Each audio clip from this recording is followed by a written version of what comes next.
Greetings, friends.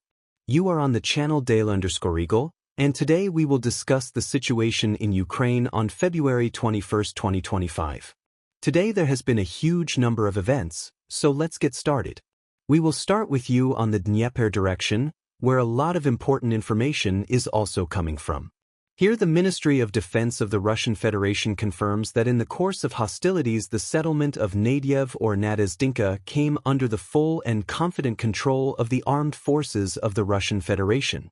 Some cartographers note the alignment of the front line between the settlements of Zaporizhzhia and Preobrazhenka, and we can see with you that here the Russian side is confidently moving further westward.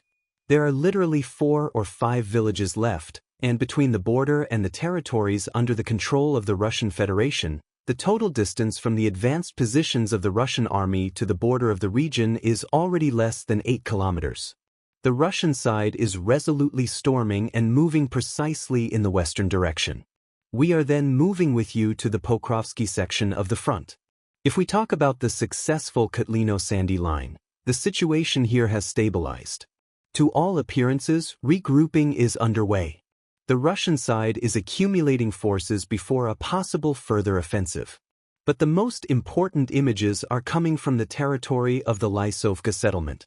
Today we are publishing footage from the Ukrainian side of the 25th Independent Aeromobile Brigade of the Armed Forces of Ukraine. According to Ukrainian sources, these shots show artillery strikes against possible forward positions of the armed forces of the Russian Federation. Based on these objective control shots, the situation here is as interesting as possible, because the other day during the month of February there was information from pro-Ukrainian sources. Let's take a look at this map. This is the most recent map, dated February 20th. This is one of the most recent updates from the pro-Ukrainian map service Deep State. According to their logic and data, it was only yesterday that the Ukrainian side managed to expand the zone of control, as in Dakhny, and squeeze the Russian units definitively from this section of the front. But today we see with you the exact opposite picture. We see strikes on the forward positions. Perhaps the central, southern and southeastern parts of North Lysovka are under AFU control, but most likely the Russian side from the direction of Dakhny along the central street in order to cut off the southern AFU grouping on the territory of Lysovka from supply. It is on these units, which came in from the direction of Dakhnoy, that artillery strikes are being carried out. In other words, this is a small landing party that went exactly to the rear of the Ukrainian units in order to cut off the Ukrainian formations from supplies. There may be something like that going on. Next we are moving with you towards Toretsk and Chazyar. The map has not changed over the past 24 hours. Regrouping activities are underway without any adjustments along the front line. We have a similar situation in the South Kuzbis direction. Artillery duels are being conducted. The Russian army is gradually preparing a bridgehead before a possible offensive, which will take place from mid-February 20 to April 20th, precisely until a possible ceasefire and truce is established. If we talk about the northern Kupiansk direction, there are no changes here. There are regular strikes on crossings, on embankments along the Askal River in order to slow down Ukrainian logistics and prevent the accumulation of forces and reserves on the Russian side of the river. We should probably expect an intensification of hostilities in the near future. Next, we are moving with you towards the village of Suja. Here, as usual, a large number of geolocations. And, of course, the most interesting geolocations and images are coming from the direction of the village of Sverdlikova. Let me remind you that 2 days ago Russian President Vladimir Putin said that the Russian army crossed the border between the Kursk and Sumy regions.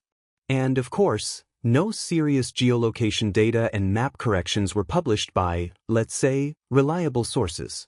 Everyone immediately started guessing where exactly the Russian army had crossed the border. Everyone began to assume that, most likely, the movement was going towards Highway 07 between the locality of Suja and the locality of Sumy. And already last night the first data started to be published. Various cartographers and experts began to report that they had been contacted by soldiers from the direction, who confirmed that yes, the border had been crossed and the movement was heading towards a settlement called Basavka.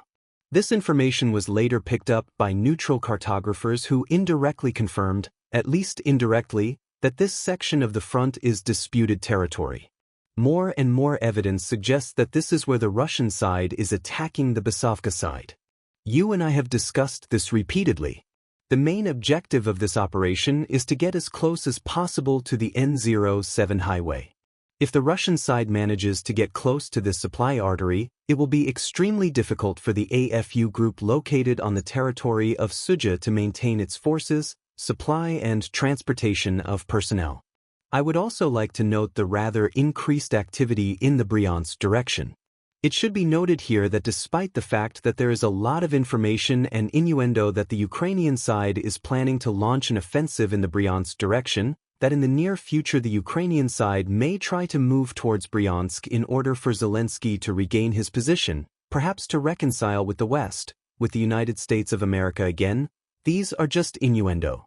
If we look at the geolocation and how the situation is developing here, I would like to note that since November, the Russian side has managed to create a fairly powerful buffer between the Bryansk region and the AFU positions in Chernihiv and Sumy regions. Again, this information is not publicized, but the locations speak of exactly this. Let me remind you again and recall what was and what is happening now in the north of Ukraine since November 1, 2024. It might be worth expanding the number of updates to a longer period, but I don't see the point in that for now, because this information is enough. If you and I look at the map, how the situation has been developing since the beginning of November 2024, we can note 5 zones of activity. The first zone of activity is in the area of the settlement of Kodievka. There is a fairly large number of geolocations here. The next activity is in the area of Belaya Beryaska locality from the Russian Federation. There is also quite high activity in the area of the settlement of Seredina Buda on the border with the Russian Federation. High activity along the M3 highway and, of course, high activity in the locality of Shastka. Based on all this, we can conclude that somewhere on the territory of the settlement of Shastka is the command center of the grouping of troops, let's say northern Ukraine, which is responsible for the defense of the border, starting from Kodievka to the M03 highway. There is high activity here, and it is the activity of sabotage groups of the Russian Federation.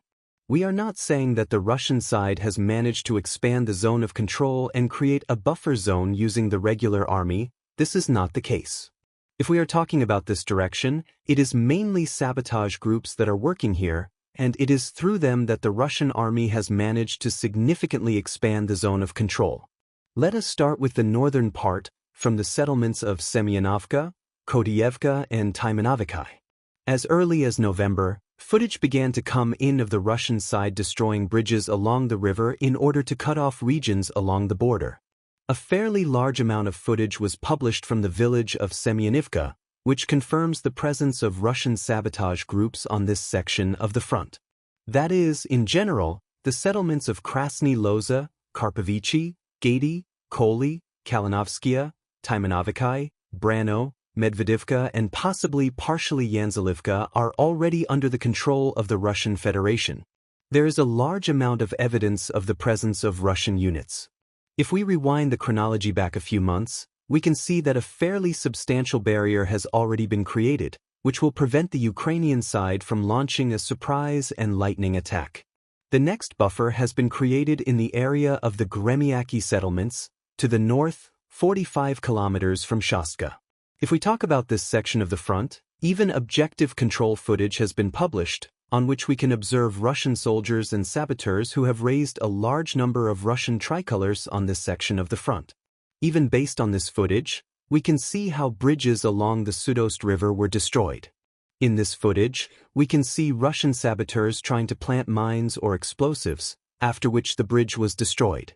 We can see how the Russian army works by destroying bridges and thus cutting off the northern regions of Ukraine from Ukraine itself, after which these regions are quietly occupied by Russian saboteurs. The next settlement is Sredina Buda. Here, on February 8th, information was received from quite reliable pro-Russian sources that Russian saboteurs had entered the territory of the settlement and may have gained a foothold. However, no objective monitoring footage that could confirm control over this settlement has been published. But this information is present in the network, and a large number of geolocations of drone strikes indicate that active combat operations are being conducted here with the aim of pushing out Ukrainian formations with the use of Russian Federation's sabotage groups.